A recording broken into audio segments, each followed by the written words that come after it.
ബാലയ്ക്കെതിരെ പരാതിയുമായി മുൻ ഭാര്യ എലിസബത്ത് ആശുപത്രി കിടക്കയിൽ നിന്നാണ് വീഡിയോ അയച്ചിരിക്കുന്നത്.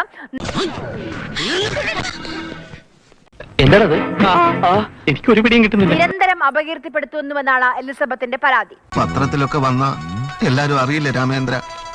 പിന്നെ എല്ലാരും അറിയാൻ വേണ്ടിയിട്ടില്ല ഓരോന്ന് പത്രത്തിൽ വരുന്നത്. ആഗ്രഹിച്ചിട്ടില്ല. എനിക്ക് പല കാര്യങ്ങളും സഹിക്കാൻ പറ്റിയിട്ടുണ്ടായിരുന്നില്ല. തമ്മയ്ക്കാണ്ട കടിച്ചു കയറാൻ നിൽക്കുന്നവന്മാരുടെ ഇടയിലേക്ക് ഒടേതമ്പരം വന്ന് പ്രത്യക്ഷപ്പെട്ട് സാക്ഷി പറഞ്ഞാലും അവരത് വിശ്വസിക്കുകയില്ല. Last B comma O comma C എന്നൊക്കെ പറഞ്ഞിട്ടിട്ട്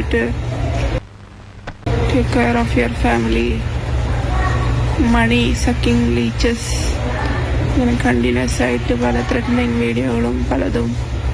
എന്തെങ്കിലും സംഭവിക്കുകയാണെങ്കിൽ മരിക്കുകയാണെങ്കിൽ അതിന് പൂർണ്ണ ഉത്തരവാദിത്വം ആ പുള്ളി തന്നെയാണ്. എന്ത് ചെയ്തിട്ടേ അവരൊക്കെ ഇങ്ങനെ? നമ്മുടെ നാടാകെ മാറിപ്പോയടാ. ഞാൻ ചീഫ് മിനിസ്റ്ററിന്റെ കംപ്ലൈന്റ് കൊടുത്തു. പോലീസിന്റെ കംപ്ലൈന്റുകൾ അക്സെപ്റ്റ് ചെയ്യണില്ല എന്ന് പറഞ്ഞിട്ട് ഞാൻ പറഞ്ഞിട്ടുള്ള ഏതാഭിപ്രായമാണ് സാർ സ്വീകരിച്ചിട്ടുള്ളത്? നടക്കേണ്ട സമയത്ത് നടക്കണം.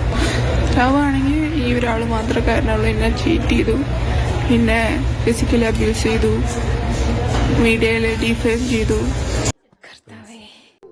പക്ഷേ കർത്താവിനെ പൂളാക്കരുത് കേട്ടോ, അങ്ങനെ പൊറുക്കുകയല്ല.